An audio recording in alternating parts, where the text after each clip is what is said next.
अच्छा, तो होते रहे। मैं तो इनकी हत्या करने आया हूँ और हत्या करके ही जाऊंगा। दाऊ, आप सखाओ को बचाओ, मैं इनका सामना कर लूंगा। पर कान्हा, अभी आप ही ने तो कहा था माया का स्वामी हूँ मैं।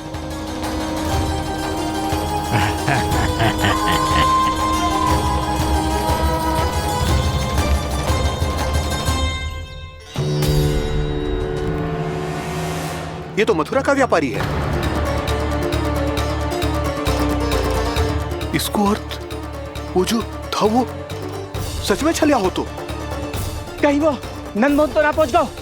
हमें शीघ्र ही गांव जाना पड़ेगा और सबको सावधान करना पड़ेगा। चल।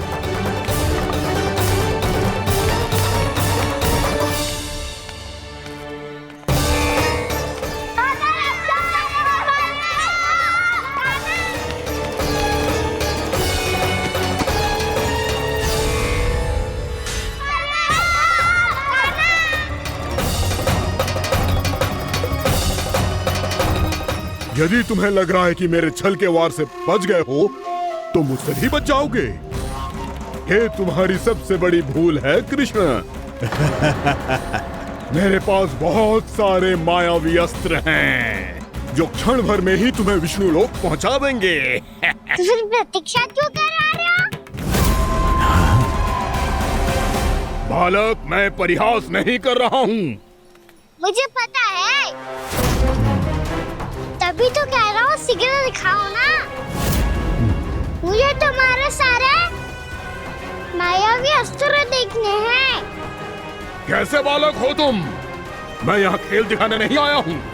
उस समय व्रत क्यों कर रहे हो ब्रह्मासुर? जो करने आए हो वो ही करो ना। अब देखो कैसे तुम्हारे प्राण एक ही वार में इस देह का साथ छोड़कर उड़ जाएंगे। मेरी मायावी अग्नि तुम्हारे भोले भाले से इस मुख को जलाकर भस्म कर देगी।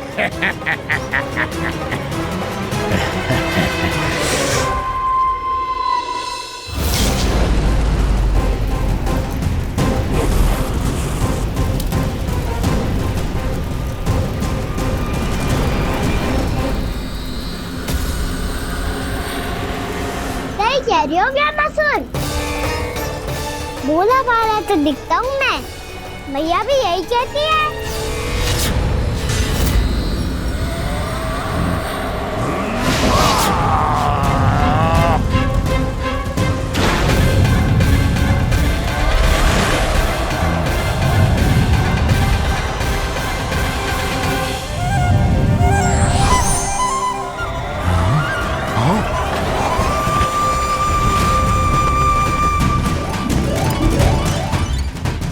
आसन को उपहार देने के लिए बहुत बहुत धन्यवाद ब्रह्मासुर। बहुत समय से खड़े खड़े थक गया था मैं।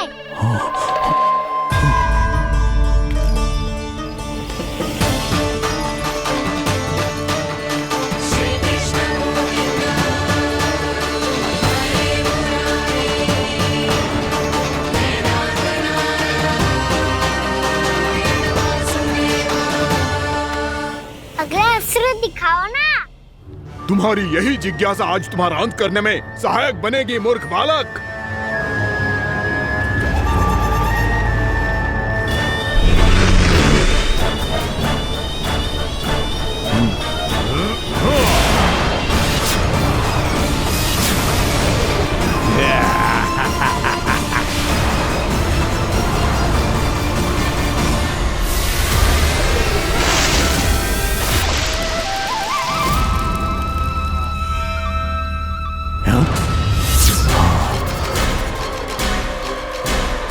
अच्छा, पर प्रक्षालन करना चाहती थे तो पहले क्यों नहीं बताया? मुस्कुराना बंद करो। तुम्हारी ये हंसी मुझे कांटों की तरह चुभ रही है। पर मैया तो कहती है कि मेरी मुस्कुराहट फूलों की तरह है।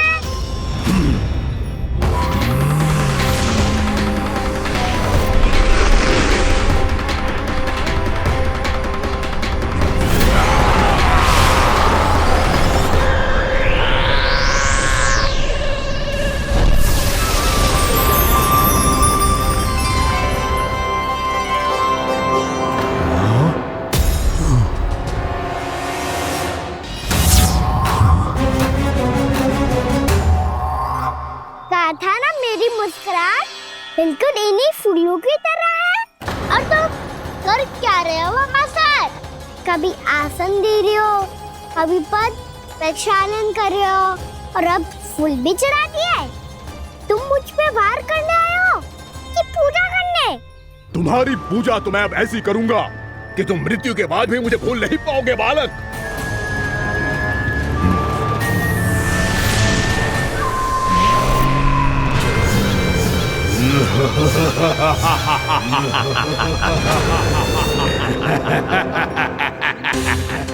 कान्हा, ये चट्टान तो मुझसे हिल ही ना रही।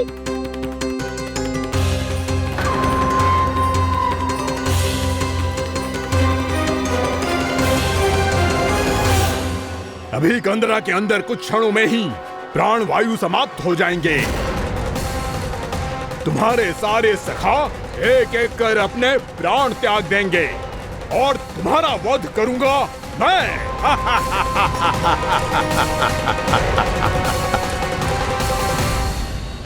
अरे सब जन बच के रहना। छलिया आया हुआ है वृंदावन में। अरे छलिया आ गया है। वृंदावन में मायावी छलिया। अरे क्या हुआ? कौन छलिया? मायावी छलिया सबको छलता है वो। हाँ, कुछ भी कर सके है वो। बहुत भयानक। अरे भानु, ठहर जरा, क्या हुआ? बहुत भयानक है वो, बच के रहना सब लोग। अरे भेष बदल ले तो है वो। हाँ। क्या हुआ? छलिया है वो। अरे मेरी बात तो बताओ। रानी भाभी, रानी भाभी, कान्हा घर पर ही है ना? ऐसे भड़बड़ा क्यों रहे हो? कोई भूत देख लियो है क्या? भूत ना भाभी, छलिया से भेंट हो गई। सच्ची का मायावी छलिया है भाभी। क्या उल्टा सीधा बोले जा रहे हो? ठीक से बताओ।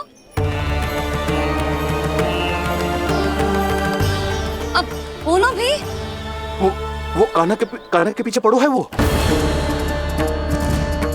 मेरे लल्ला के पीछे? हाँ रानी भाभी, हमारे अचेत होने से पहले हमने उसे ये कहते सुना था कि वो वृंदावन आने वाला है कान्हा से मिलने। हे नारायण, मेरे कान्हा की रक्षा करना। जसोदा जी, मायावी छलिए से बचना बालकों के बस की बात ना है। जीजी, बालक वन में अकेले हैं।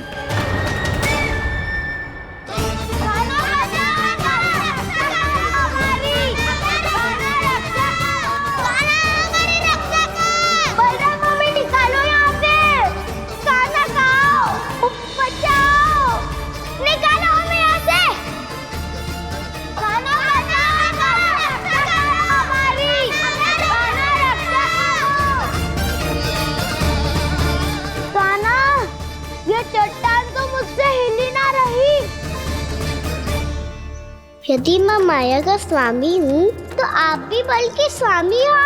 ताऊ, अपनी क्षमता, अपना सामर्थ्य स्मरण करो।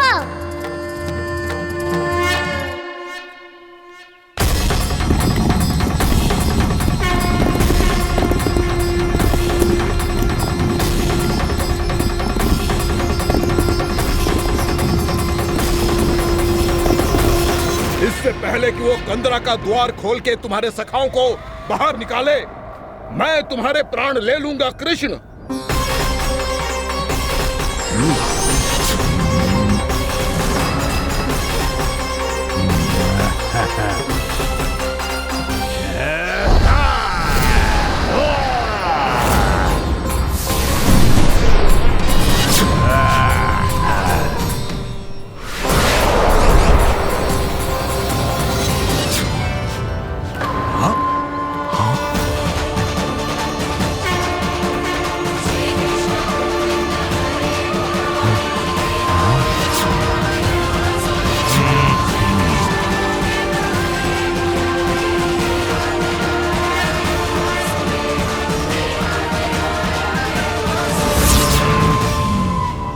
कितनी पूजा करोगे ब्रह्मासुर?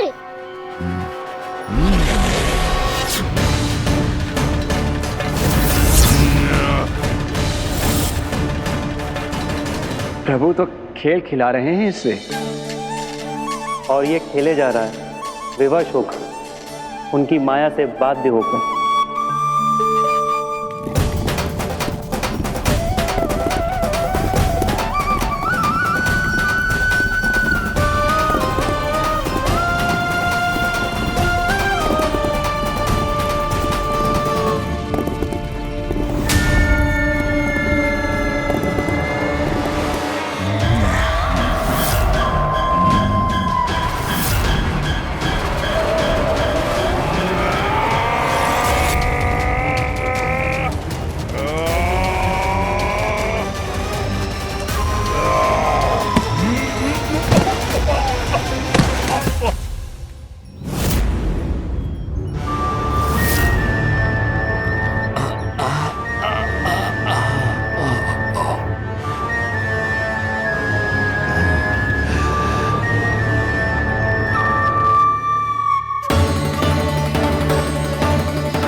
प्रभु के सामने माया करने आया था वो स्वयं को ही माया में उलझा हुआ पा रहा है।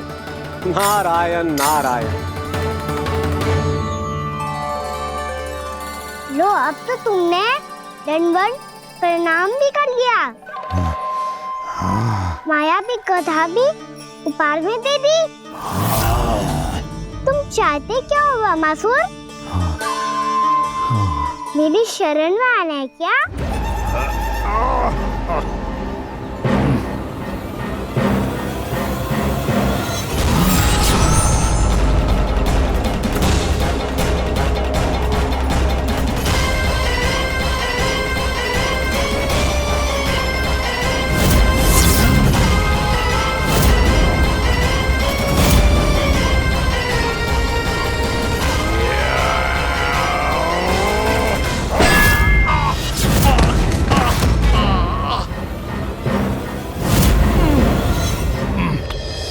सोच विचार का समय ना है हमारे पास। अपने बालकों की रक्षा के लिए इसी क्षण हमें निकलना होगा।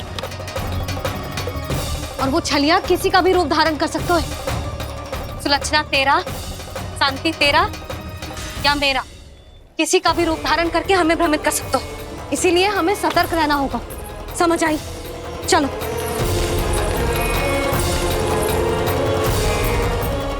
अभी भी समय है वामासुर, समझ जाओ। यदि मैया आ गई तो बात गड़बड़ हो जाएगी।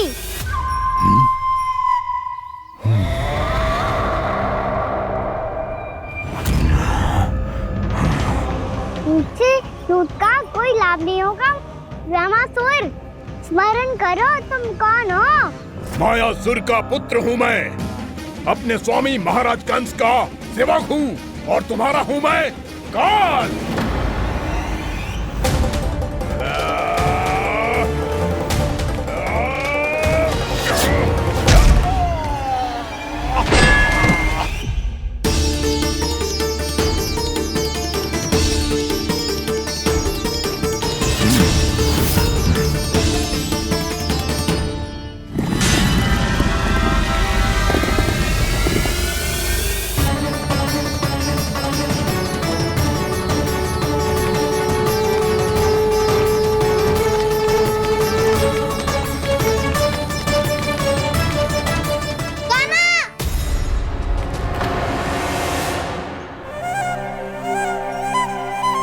बाबा कहते हैं दुष्टों को पहले बातों से समझाना चाहिए, फिर भी ना माने तो अस्त्र ना उठाना दृढ़ता होती है।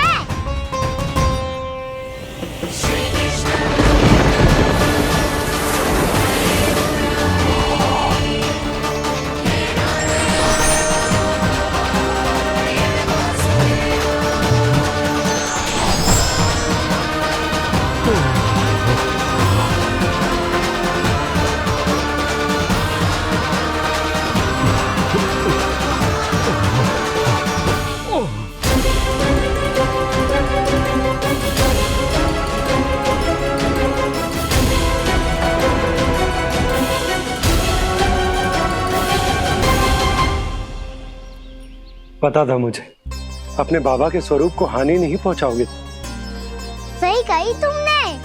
पिता की छवि ही पिता के समान भी आनंदीय होती है। वामासुर, वामासुर। ये मैं अपने वास्तविक रूप में कैसे आ गया?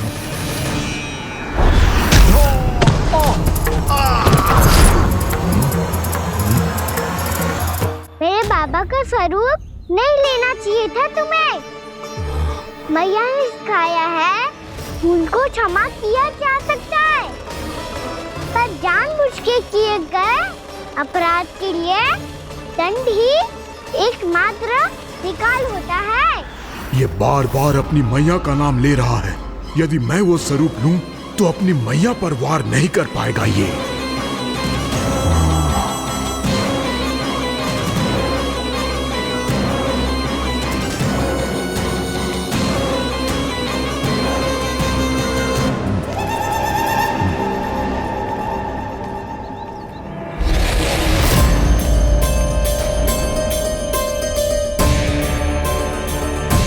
लल्ला, मैं तेरी मैया हूँ, अपनी मैया को मारेगा? बच गया। समझाया था पर तुमने एक बार फिर से मूर्खता कर ही दी। इस पर तुमने पहले से भी बड़ी और पहले से भी भयंकर भूल किया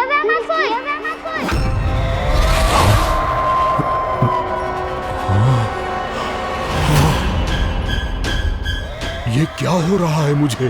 बार बार मेरा रूप क्यों बदल रहा है? ममता को समझे बिना अधिक समय तक मैया का स्वरूप हरण करके नहीं रख पाओगे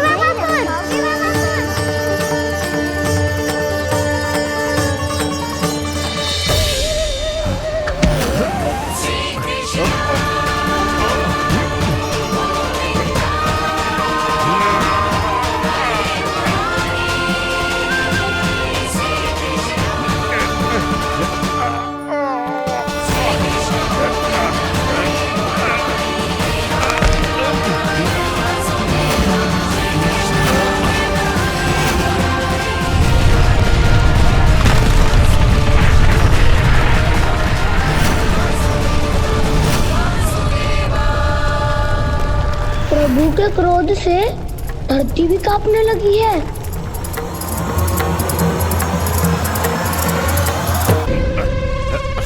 पुत्र को मारने के उद्देश्य से एक माँ का रूप लिया तुमने।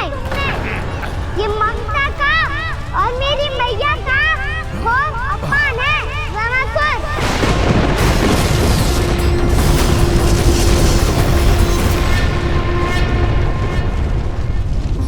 इससे पहले इस असुर के कारण निर्दोष प्राणियों का कोई अहित हो, मुझे कुछ करना होगा। यदि मैं माया का स्वामी हूँ तो आप भी बल के स्वामी हो।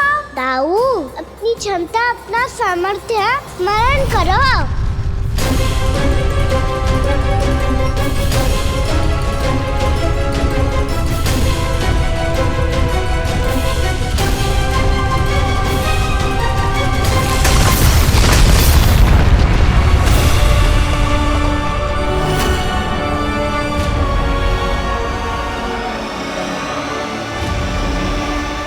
अद्भुत बलदाऊ, अद्भुत।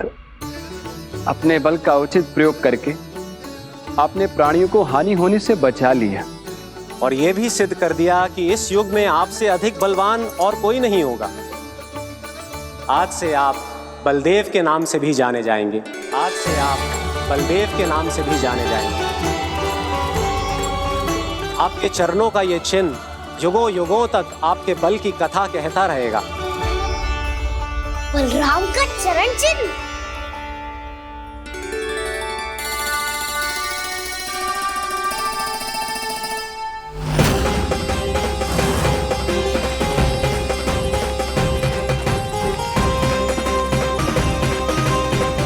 मेरी माया से आज तक कोई नहीं बच पाया है। एक बार मुझे छोड़कर देखो, फिर पता चलेगा कि मैं हूँ कौन। पहले ये तो देख लो कि मैं कौन हूँ।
स्मरण आया वामासुर।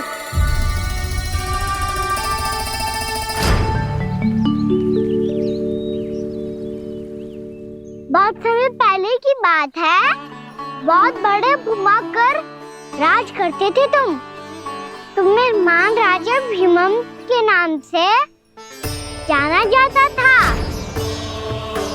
सब कुछ था तुम्हारे पास, पर शांति नहीं थी। इसीलिए शांति की खोज में अपना संपूर्ण राज अपने पुत्रों को सौंप कर हिमालय पर्वत की ओर चल दिए। अनेक वर्षों की तपस्या के बाद तुम्हारे तप की कीर्ति चारों ओर फैलने लगी और फिर सच्चे तपस्वी के रूप में तुम्हारी ख्याति से प्रभावित होकर महर्षि उलट तुमसे भेंट करने आए। राजा भीमरथ, आपने ईश्वर की प्राप्ति के लिए सब कुछ छोड़ दिया, पर अपना अभिमान नहीं छोड़ पाए। इसीलिए मेरे आगमन पर सम्मान के साथ खड़ा होना तो दूर, मेरा अभिवादन भी नहीं किया। अभिमान तपस्वी का गुण नहीं होता है राजन, अभिमान राक्षसी गुण है। इसलिए मैं आपको श्राप देता हूँ कि आप अगले जन्म में एक राक्षस के रूप में जन्म लेंगे, एक राक्षस के रूप में जन्म लेंगे। मुझे क्षमा कर दीजिए महर्षि, मैंने जानबूझकर आपका अपमान नहीं किया है। मैं तो यहाँ पर शांति की खोज में आया था। अपने भीतर के संसार में गहरे सोच विचार में डूबा हुआ था मैं। मुझे क्षमा कर दीजिए महर्षि, मुझे क्षमा कर दीजिए। अपनी भूल का आभास प्रायश्चित की ओर पहला पग होता है। मैं अपना श्राप तो वापस नहीं ले सकता, परंतु आपको एक वचन अवश्य दे सकता हूँ। जब भी प्रभु नारायण का अवतार होगा, आपको उचित समय पे वो वरदान देंगे जिसकी आप लंबे समय से प्रतीक्षा कर रहे हैं।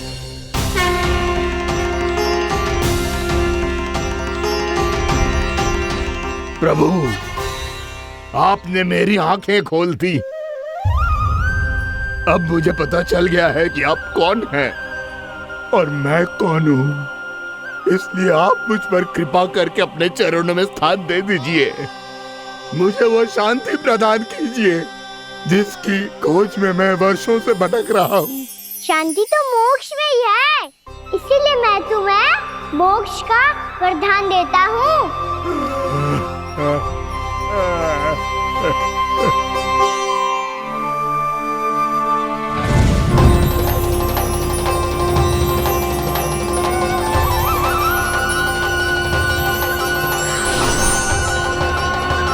प्रभु की ये लीला सदैव स्मरण रखी जाएगी। इस स्थान को इनका आशीर्वाद मिलेगा और इस कंदरा को व्योमासुर की कंदरा के रूप में पहचाना जाएगा। भविष्य में अनेक ऋषि मुनियों की शरण स्थली बनेगी ये कंदरा। दीदी, ये कोई साधारण बालक ना है। ऐसा चमत्कार कोई साधारण बालक थोड़ी ना कर सकते हो।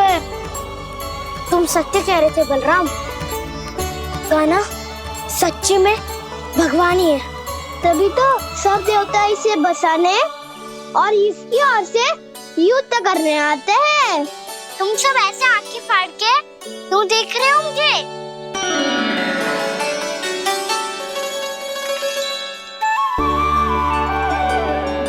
बलराम, तुम बलवान हो और कान्हा भगवान है।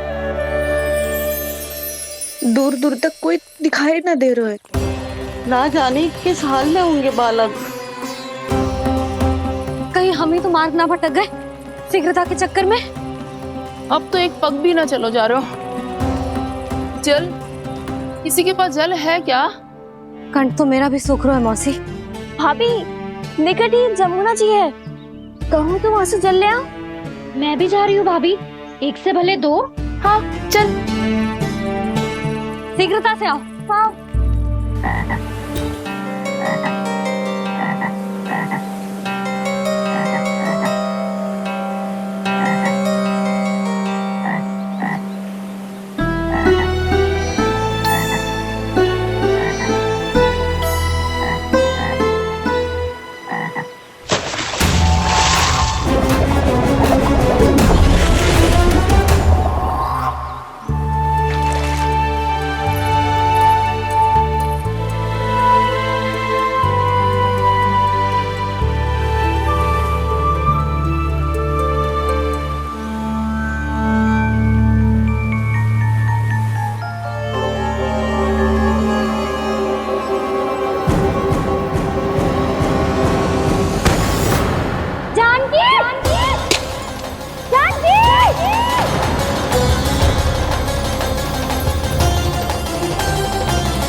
जानकी, जानकी, क्या होगा इसे? देखो ना जी, अब छलिया की सूचना मिलते ही हम सब बालकों को ढूंढने चली गई और ढूंढते ढूंढते सबको बहुत प्यास लगी आई जी। तो जानकी जमुना जी की नदी से जल लेने गई और उसने जमुना जी का पानी पिया और उसकी जेदशा हो गई। बालक कहाँ है? वो ठीक तो है ना? ऊपर से सब ठीक है पर भीतर से बहुत भयभीत है सब। जानकी तो बिल्कुल नीली पड़ गई है। लग तो है विष फैल गया है इसको पूरे तन में। मथुरा के सर्वश्रेष्ठ विदेह जी को बुलाया गया है उसके उपचार के लिए। जैसे ही इसने जल को मुंह से लगाया, जे गिर पड़ी। चटपटाने का अवसर भी ना मिलो। हाँ वैद्य जी, और निकटी मृत पशु भी पड़े हुए थे। हाँ, मैंने भी अस्थियां देखी थी। इसका तो यही अर्थ हो सकता है कि समस्या वहाँ के जल में ही हो। वैद्य जी, आप रोगी की नाड़ी पे ध्यान दो ना। जे गोपिया क्या कह रही है उसे सुनने की आवश्यकता ना है। जब तक विष के कारण का पता नहीं चल जाता, हम उपचार कैसे कर सकते हैं रानी जी? जी, वो निकट ही यमुना जी में एक विशेष क्षेत्र है। ये सब उसी के जल की बात कर रही हैं। तब तो ऐसा भी हो सकता है कि किसी विषैले सर्प के काटने का प्रभाव हो। पर सर्प के काटने का चिन्ह ना है उसके तन पे। सर्प जब काटता है तब उसके दांत के चिन्ह बन जाते हैं। मुझे पता है, बड़े बड़े सर्प को काटते हुए देखो है मैंने। एक दिन अब बस कर उज्जवल, ये बड़ी बड़ी हाँकने का समय ना है। पर यदि सर्प ने ना काटा है, फिर जानकी की ये दशा किसने की? अवश्य किसी राक्षस ने की होगी। नाना, कोई विषैला पशु भी तो हो सकता है। यह अवश्य किसी महाविषैले सर्प के विष से हुआ है। सर्प ने भले ना काटा हो, लेकिन यह अवश्य ही किसी महाविषैले सर्प के विष के कारण हुआ है। कालिया नाग। कालिया नाग?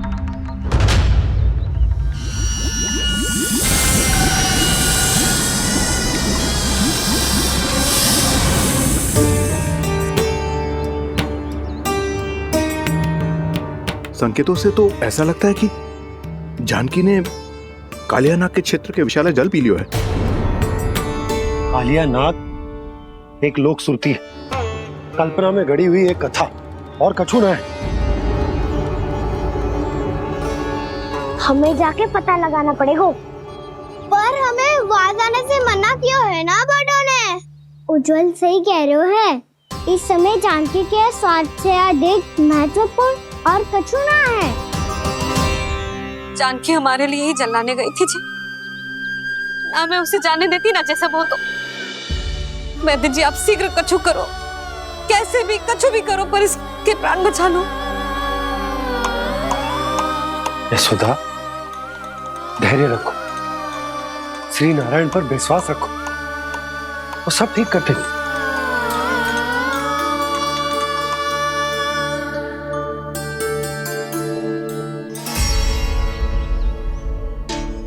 विष की काट की मेरे पास जितनी जड़ी बूटी थी, मैंने सब अर्क बना के पिला दी, पर इसकी दशा में अभी तक कोई सुधार नहीं दिख रहा है। यह अंतिम जड़ी बूटी है। अगर इससे भी चमत्कार नहीं हुआ तो फिर जो नारायण की इच्छा।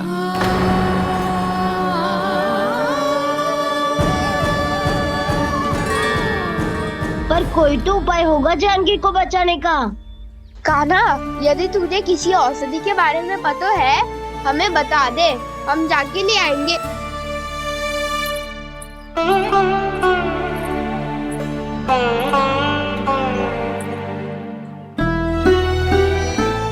हे नारायण, हे प्रभु, मेरी जानकी के प्राण बचा ले प्रभु। या तो मैं अपने आप को कभी क्षमा न कर पाऊंगी। ये सारी मेरे ही कारण बनाई थी। उसकी रक्षा करो प्रभु, मेरी पुकार सुनो।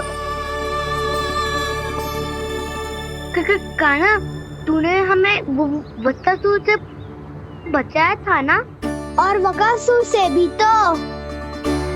और छलिया से भी तो तूने ही बचाया था ना हमें। क्या ऐसा कोई उपाय ना है जानकी को बचाने का? धन्वंतरी,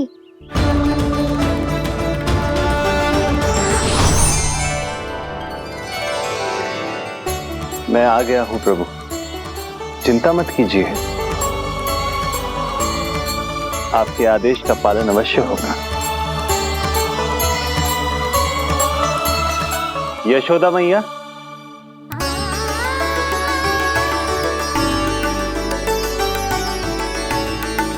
मैया आपको कोई पुकार रहा है।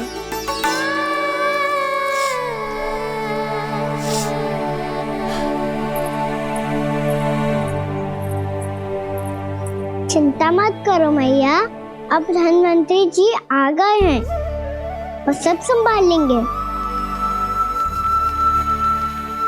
धन्वंतरी जी कौन है? जिन्होंने संसार का आयुर्वेद दिया, आरोग्य के देवता, वे श्री नारायण के अवतार।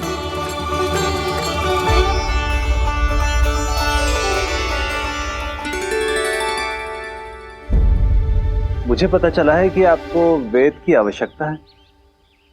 हाँ हाँ, भीतर आइए। आइए आइए बैठे जी। जी रहे। मथुरा का सर्वश्रेष्ठ वैद्य अर्थात मैं यहाँ आ चुका हूँ और रोगी को जितनी औषधि की आवश्यकता थी सब दे चुका हूँ। निश्चित रूप से आपने विष की काट के लिए बहुत ही उत्तम अर्क तैयार किया है, इसीलिए किसी और वैद्य की आवश्यकता नहीं है। किंतु आप अकेले कितना कुछ करेंगे वैद्यराज, मुझे अपना सहायक ही बना लीजिए। पर जो करना था मैं पहले ही कर चुका हूँ। हाँ, वो तो आप कर चुके हैं, बस रोगी के तन से विष निकालना शेष है ना वैद्यराज? हाँ हाँ, बस वही शेष है। इनके रक्त को विष रहित करने में मैं आपकी सहायता करूंगा। पहले ये संजीवनी मानी जाने वाली इन लाल फूलों की बूटी को भी घिसना है ना?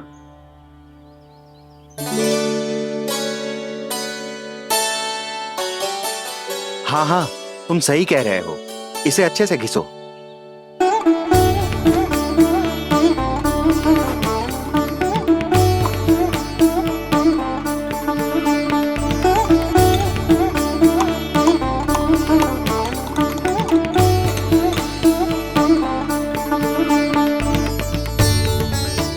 और ये नीले फूलों को भी तो मिलाना है ना? हाँ हाँ, अच्छे सहायक बन सकते हो तुम, ऐसे ही श्रम करते रहो।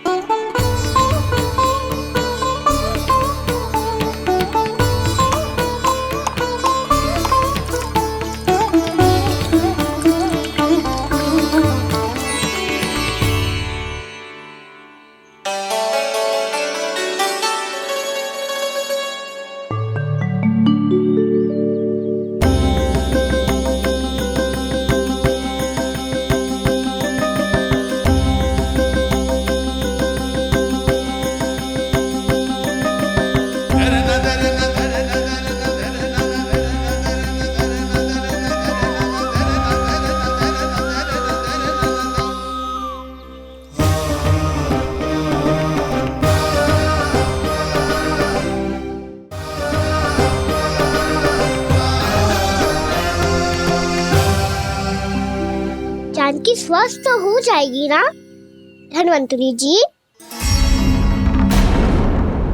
धन्वंतरी? प्रभु, अब मैं क्या करूं? आपने तो स्वयं ही मेरी पहचान उजागर कर दी। जी क्या करो कान्हा? आप सब ऐसे क्यों देख रहे हो? भैया कहती है ना, सभी वैद्य धन्वंतरी जी का ही रूप होते हैं। वाह कृष्णा, चतुर तो हो तुम। वैसे वास्तविक धन्वंतरी मैं हूँ, मेरा अर्थ है वास्तविक वैद्य मैं हूँ। ये तो मेरा सहायक है, मुझे पूरा विश्वास है बिल्कुल ठीक हो जाएगी। वैसे ही थोड़े ना मुझे मथुरा का सर्वश्रेष्ठ वैद्य कहते हैं लोग।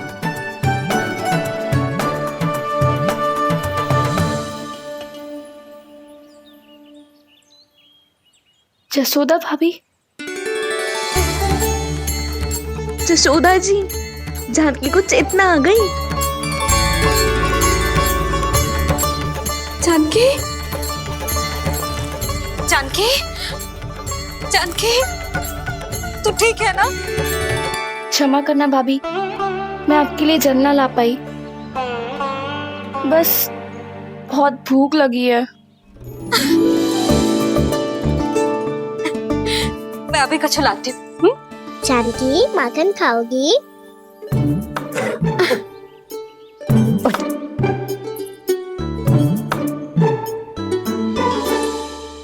आजा, तू ही खिला दे लल्ला।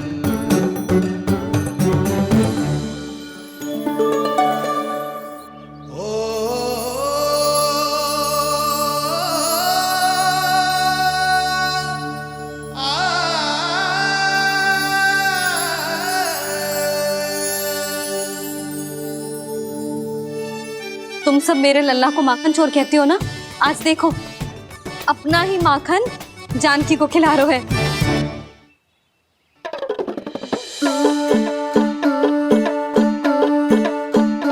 थोड़ा और विश्राम कर लो। सदैव तुम हम सबकी सेवा करती हो, आज मैं तुम्हारी सेवा करूंगा। जानकी की जिद दशा तब हुई जब जय यशोदा काकी की सेवा कर रही थी, और अब देखो स्वयं भगवान ही इसकी सेवा कर रहे हैं। जानते हो इससे क्या सिद्ध होता है? जो भी यशोदा मैया की पूजा करेगा, अर्थात अपने माता पिता की सेवा करेगा, उनके साथ सम्मान से व्यवहार करेगा, ईश्वर स्वयं उसका ध्यान रखेंगे। कभी धन्वंतरी के रूप में तो कभी स्वयं कान्हा के रूप में। भक्त और भगवान का देखो कैसा ये अनुराग, स्वयं करे सेवा प्रभु, अद्भुत गोपी का भाग्य। प्रभु इन सब पृथ्वीवासियों से कितना घुल मिल गए हैं। ना तो ये प्रभु को भगवान मानते हैं और ना ही प्रभु अपने आप को इनसे सर्वश्रेष्ठ समझते हैं। अपने आचरण से ये सिद्ध कर रहे हैं कि ये सभी में हैं और सभी इनका ही अंश है।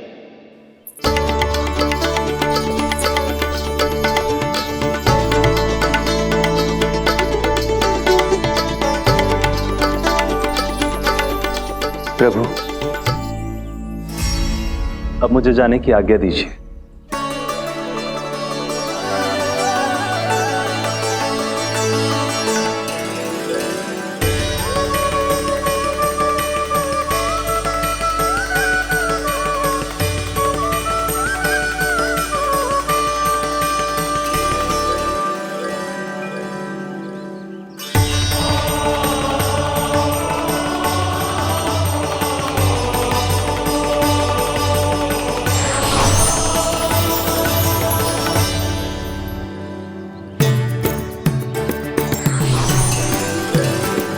कान्हा ने तो सच्ची में धन्वंतरी जी को बुला लिया था।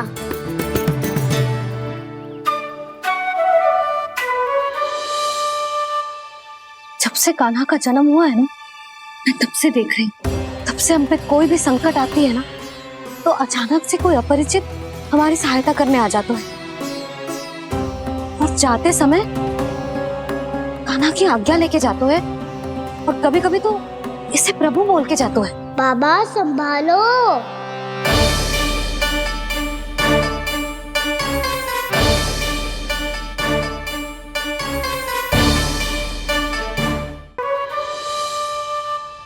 जब से कान्हा का जन्म हुआ है ना, मैं तब से देख रही हूँ, तब से हम पे कोई भी संकट आती है ना, तो अचानक से कोई अपरिचित हमारी सहायता करने आ जाते हैं, और जाते समय कान्हा की आज्ञा लेके जाते हैं, और कभी कभी तो इसे प्रभु बोल के जाते हैं। बाबा संभालो। यशोदा, इस जानकी को चढ़ो है और विचित्र विचार तुम्हारे मन में है। अरे सब जानते हैं कि हमारा परिवार राजसी, तुम्हें पता ना चल तो हो पर हमारे कान्हा को सब राजकुमार ही समझते हैं देखकर। इसीलिए उसे सम्मान देने के लिए सब ऐसा ही करते हैं, और कोई बात ना है।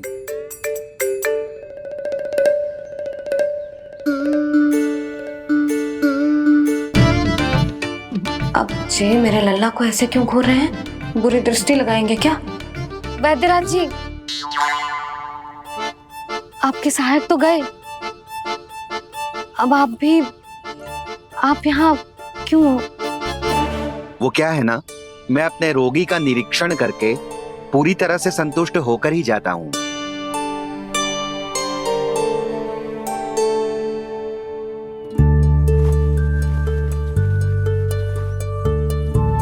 हाँ, संकेत तो अच्छे हैं, कल सुबह तक बिल्कुल ठीक हो जाएगी।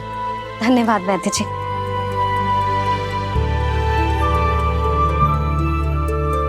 बस तो फिर हम कल पकड़न पकड़ाई खेलेंगे जानकी।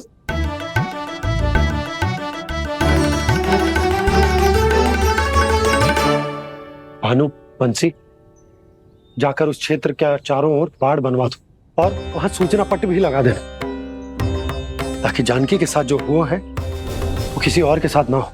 शीघ्र जाओ। जी ठीक है।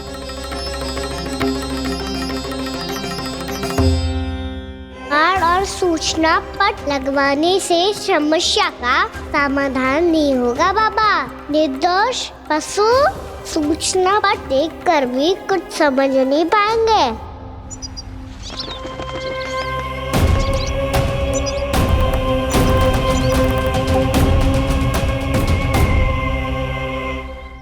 तो तुम्हारे कहने का अर्थ यह है कि व्योमासुर मारा जा चुका है और वो बालक अब भी जीवित है। हाँ महाराज, मैंने गोप बालकों को कहते सुना था कि कृष्ण ने छलिया को मोक्ष दे दिया है, पर वृंदावन सुरक्षित नहीं है महाराज। वो एक बहुत बड़ी समस्या से जूझ रहे हैं। कैसी समस्या? गांव के निकट क्षेत्र में किसी विषैले सर्प का निवास है। उसके विष का प्रभाव इतना भयानक है महाराज, जैसे विष ना हो, स्वयं हलाहल हो। मेरी कोई भी औषधि रोगी का उपचार नहीं कर पा रही थी। निकट के क्षेत्र में कहाँ है वो सर्प? गोप मानते हैं कि वो सर्प गांव के निकट यमुना नदी के जल में रहता है। मुझे तो लगता है महाराज, ये कालिया नाग की कथा कोई किंवदंती या लोक श्रुति नहीं, एक सच्चाई है, एक विषैली सच्चाई।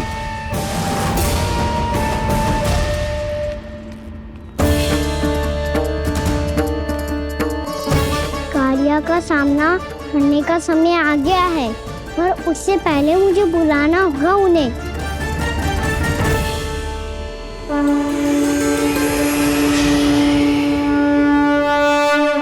संसार के दारुण भय का नाश करने वाले, सभी कष्टों का हरण करने वाले, विश्व का समस्त ऐश्वर्य प्रदान करने वाले, कमल जैसे लोचन, मुख और चरणों वाले आजानुभूत श्री राम को मैं बार बार नमस्कार करता हूँ।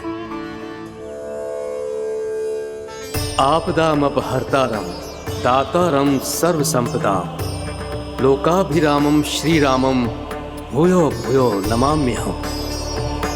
कागभूसोंडी कागभूसोंडी कागभूसोंडी। प्रभु क्षमा करें, मुझे जाना होगा।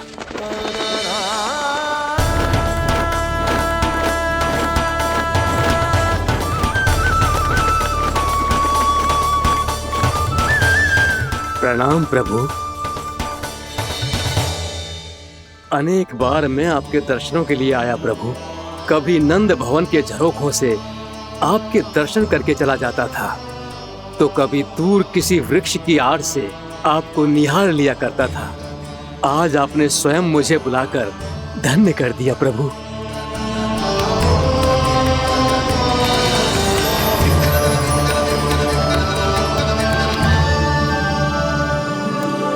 मैंने आपको यहाँ एक विशेष कारण से बुलाया है। आपके श्राद्ध से इस कालिया नाग को मुक्त करने का समय आ गया है। ये तो बहुत ही उत्तम समाचार है प्रभु। इतने वर्ष बीत गए, मुझे आज भी स्मरण है वो दिन जब मैंने उन्हें श्राप दिया था। अपने क्रोध पर नियंत्रण खोकर बहुत बड़ी भूल कर दी थी मैंने प्रभु। बीती हुई घटनाओं पर दुखी होके कोई लाभ नहीं है। हमें भविष्य की ओर देखना होगा।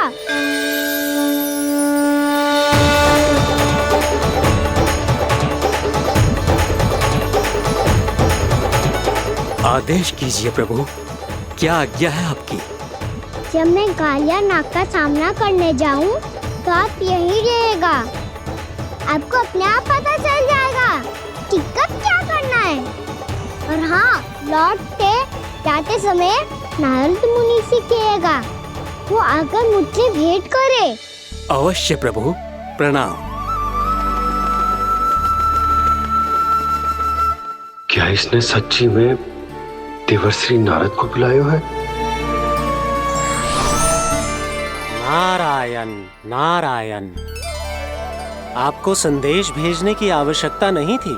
आप स्मरण करते और मैं चला आता। तुम्हारा कल्याण हो नारद।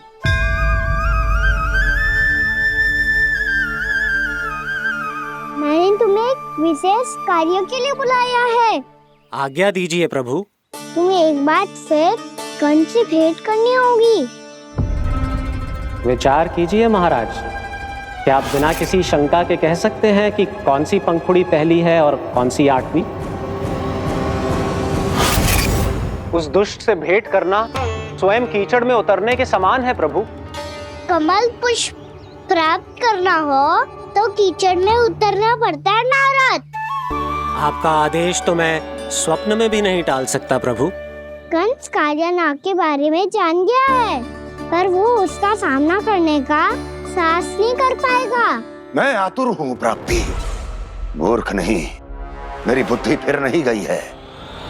मैं स्वयं उस कालिया जैसे महाविषैले सर्प के सामने खड़ा हो जाऊं और अपने ही काल को आमंत्रित कर लूं। तो फिर अपने लाभ के लिए उसका प्रयोग करने का कोई और उपाय सोचिए स्वामी। कुछ ऐसा कीजिए कि यमुना नदी का पूरा जल विषैला हो जाए और वृंदावन वासी उसका उपयोग करे, और आपका काल कहलाने वाला वो बालक स्वयं काल के गाल में चला जाए। उत्तम उत्तम सुझाव है प्राप्ति। अब मुझे उस कालिया तक पहुंचने का मार्ग ढूंढना होगा। उसको विवश करने का कोई उपाय ढूंढना होगा, क्योंकि व्यक्तिगत रूप से उससे भेंट करना असंभव है। असंभव। आप सही कह रहे हैं प्रभु। कंस में उतना सामर्थ्य नहीं कि वो कालिया नाग का सामना स्वयं कर सके।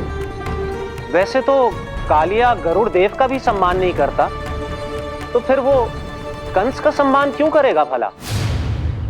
नहीं करेगा, पर कंस तुम्हारा सम्मान अवश्य करेगा नारद। तुम्हारी बातें भी सुनेगा और मानेगा भी। ये मेरी योजना का बहुत ही महत्वपूर्ण भाग है।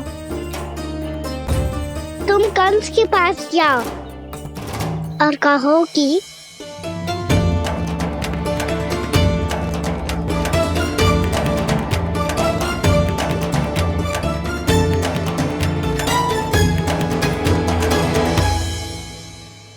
संतान अपने माता पिता को तीर्थ का सौभाग्य दिलाती, और मेरा लल्ला कितना महान कि उसने हमारे घर को ही तीर्थ बना दिया। ऐसा तीर्थ जहां मेरी आंखों के सामने भक्त और भगवान का मिलन हो रहा है। जो आज्ञा प्रभु।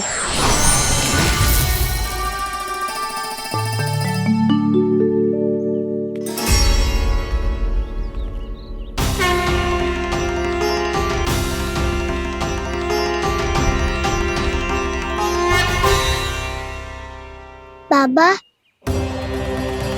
कान्हा, ये सब क्या चल रहा है? पहले काक भुसुंडी जी और फिर नारद जी, क्या योजना बना रहे हो तुम? कान्हा, बता ना लल्ला, क्या सोच रहे तू? कान्हा देख, अगर तुझे अपने बाबा को ना बताना हो ना, तो अपने भक्त को बता दे। क्या सोच रहे हो लल्ला? क्या करने वाले हो आप?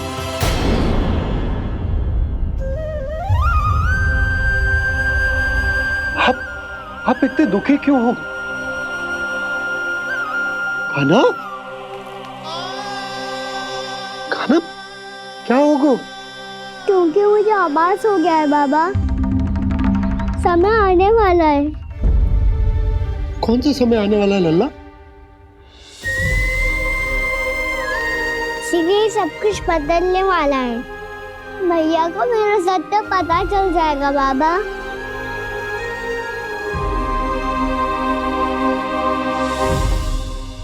पर लल्ला, इसका काग भुसुंडी और कालिया नाग से क्या संबंध है? ऐसा क्या हुआ था और क्या होने वाला है?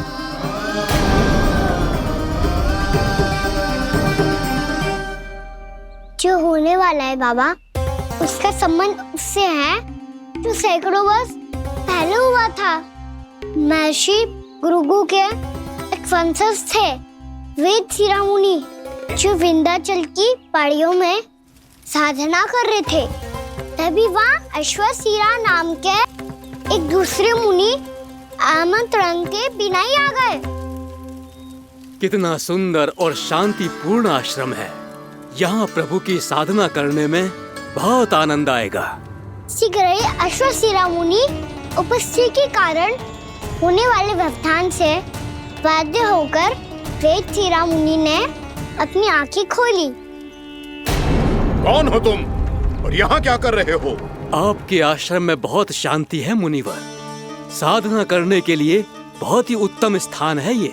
मैं चाहता हूँ कि मैं भी यहाँ। आप यहाँ साधना करना चाहते हैं, लेकिन इतना भी नहीं जानते कि किसी के आश्रम में प्रवेश करने से पहले उसकी आज्ञा लेनी चाहिए। आप ये भी नहीं जानते कि यदि कोई यज्ञ कर रहा हो तो बिना अनुमति के वहाँ प्रवेश करने से उसकी यज्ञ साधना भंग हो सकती है। आप क्या साधना करेंगे मुनि? आप तो साधना के योग्य ही नहीं हैं। इतना अपमान! एक मुनि के मुख से इतने कड़वे शब्द शोभा नहीं देते। मैं तुम्हें श्राप देता हूँ, जितनी विषैली तुम्हारी जिह्वा है उतने ही विषैले सर्प बन जाओ तुम।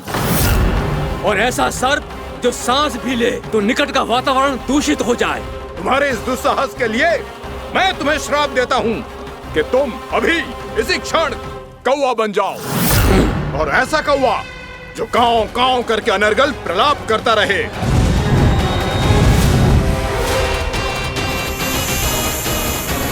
ये मैंने क्या किया? ये मैंने क्या किया? क्रोध के कारण दोनों ने एक दूसरे को श्राप दे दिया। पर दोनों ही मेरे भक्त थे, और भगवान होकर मैं अपने भक्तों को इतनी कठिनाई में कैसे देख सकता था। इसीलिए जिस संकट में उन दोनों ने अपने आप को फंसा लिया था, उसका समाधान करने में मैं उनके पास गया। देखिए ना प्रभु, ये क्या हो गया हमसे? हमारी रक्षा कीजिए प्रभु, मार्ग दिखाइए हमें। क्रोध पर नियंत्रण ना होने के कारण आप दोनों ने एक दूसरे को बहुत ही भीषण संकट में डाल दिया है। अब दोनों ही तपस्वी, तप के बल से दिए गए आपके श्राप को लौटाना भी संभव नहीं है। प्रभु, कोई तो उपाय होगा, हम आपके शरण में हैं प्रभु।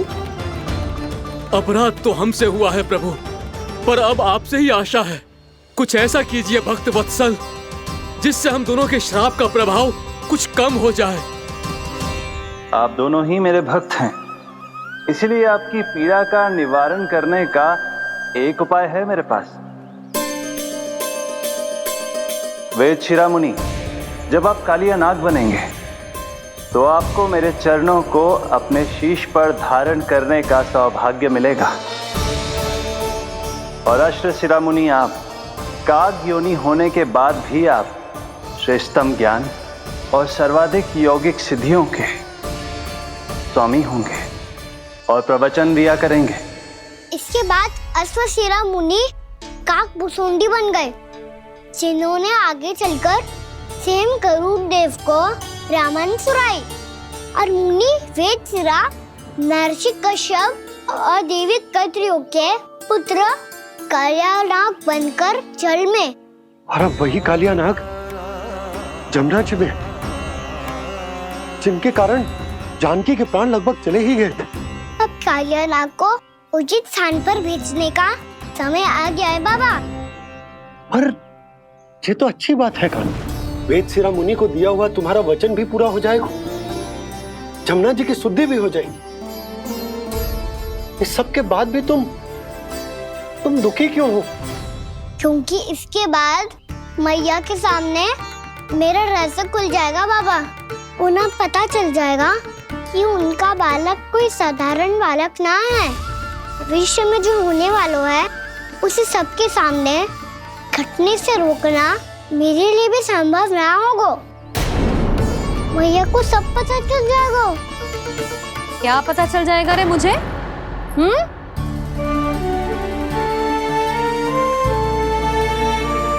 यही कि सबसे अधिक प्रेम मैं आपसे ही करता हूँ। अब बस भी कर, चलो भोजन के लिए बुलाने आई थी तुम दोनों को। भूखा थोड़े ना रहने दूंगी अपने लल्ला को, मेरा लल्ला दुर्बल हो जाएगा ना। आप खिलाओगे तो ही खाऊंगा। हाँ ठीक है, मैं ही खिलाऊंगी। अब चल, आओ जी चल।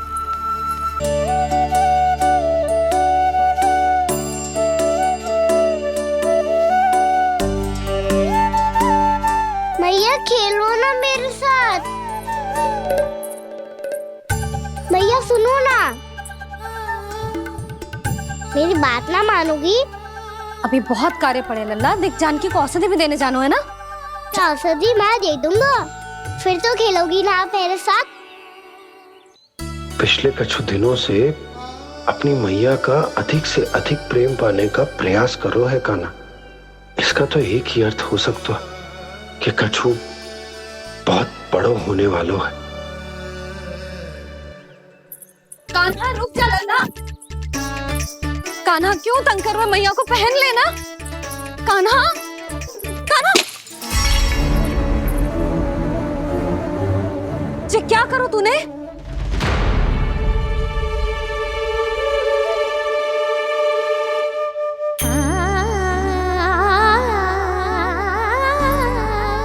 अच्छा ठीक है, अब मुंह लटकाने की आवश्यकता ना है। ये ले।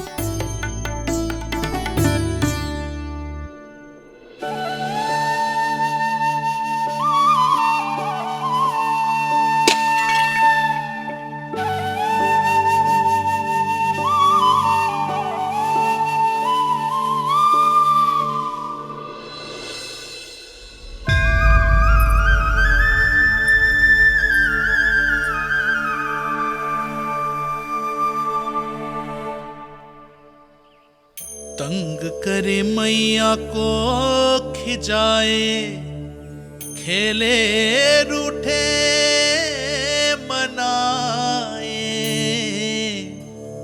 लीला अनोखी करके शरारत, कान्हा दंड भी पाए।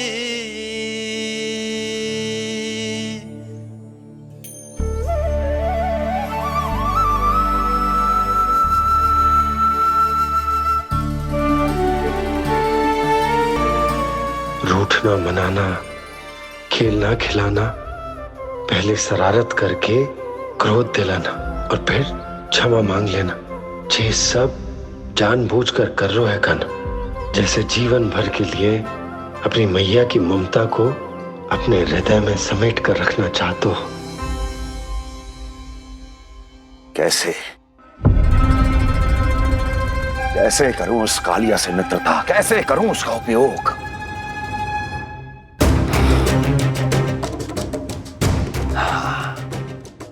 उस पर आक्रमण कर देता हूं और उसे किसी ना किसी तरह से यह विश्वास दिला देता हूं कि यह आक्रमण उस विष्णु अवतार ने किया है।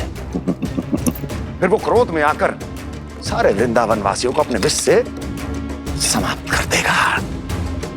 उचित है, ये उचित है। नारायण हरि, नारायण हरि।